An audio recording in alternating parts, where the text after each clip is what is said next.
réaliser la transformation structurelle de nos économies. Nous nous engageons à combler l'écart de développement des centres d'excellence.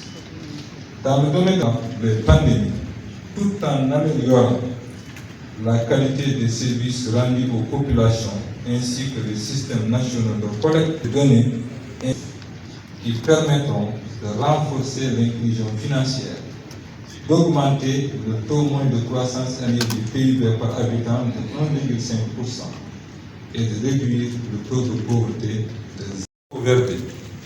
Du Cameroun, de la Côte d'Ivoire, de l'Éthiopie, de la Gambie, de la Guinée-Bissau, de la Guinée équatoriale, du Kenya, du Libéria, du Madagascar, de la Mauritanie, du Malawi, du Nigeria, de la République du Congo, de la République démocratique du Congo, du Rwanda, du Sénégal, de la Sierra Leone, de la Tanzanie, du Togo, de l'Union des Comores sont réunis le 7 juillet 2022 pour discuter de nos défis de développement et tracer une voie commune pour une mobilisation optimale des financements octroyés par le groupe de la Banque mondiale.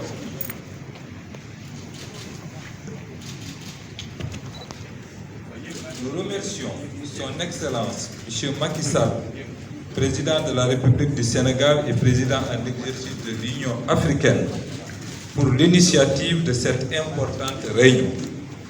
Nous remercions également Son Excellence M.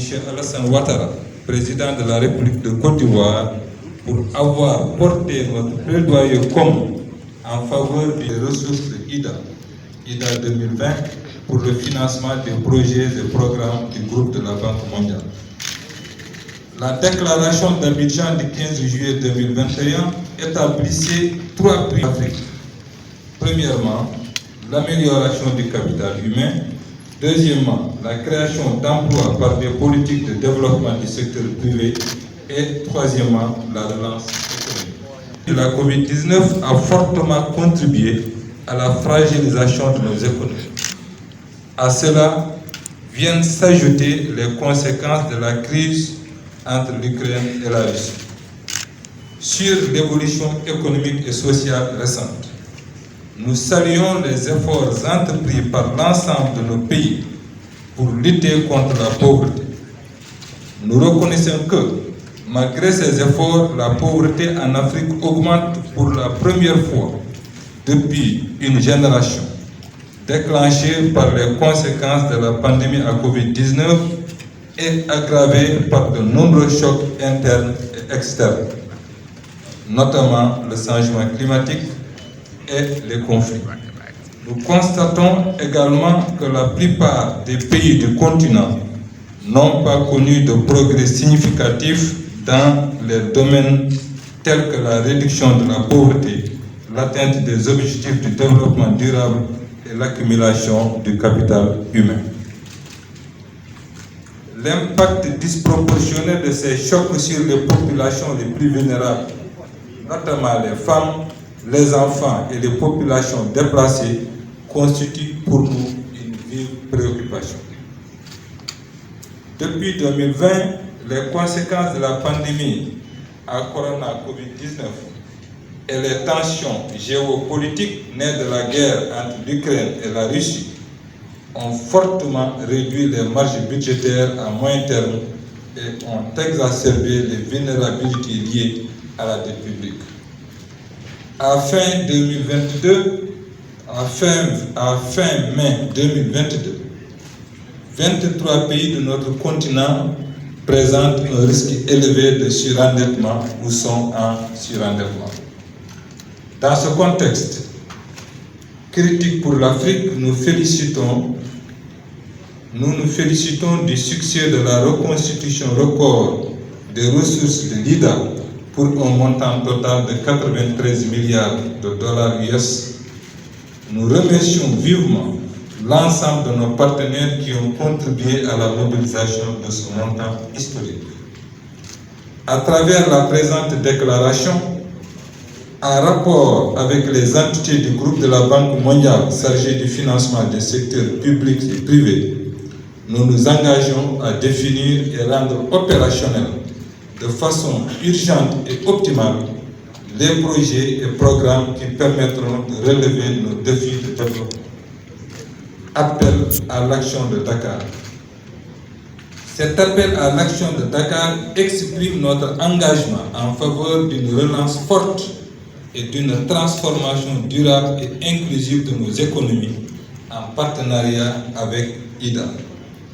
À cet effet, nous nous engageons à accélérer la transformation économique de l'Afrique pour atténuer les chocs futurs. À travers un leadership politique fort et des actions volontaristes, notamment dans les domaines de la bonne gouvernance, de la sécurité et de la paix, ainsi que dans la préparation aux crises, nous prenons l'engagement de réussir le défi de la reprise post-Covid et de modifier nos trajectoires de développement. Nous réaffirmons que ces actions sont des prérequis indispensables au développement de nos économies. L'Afrique est confrontée à une crise alimentaire nutritionnelle majeure pour la 3e année consécutive. Et nous devons de toute urgence renforcer nos mécanismes de réponse pour faire face à cette situation.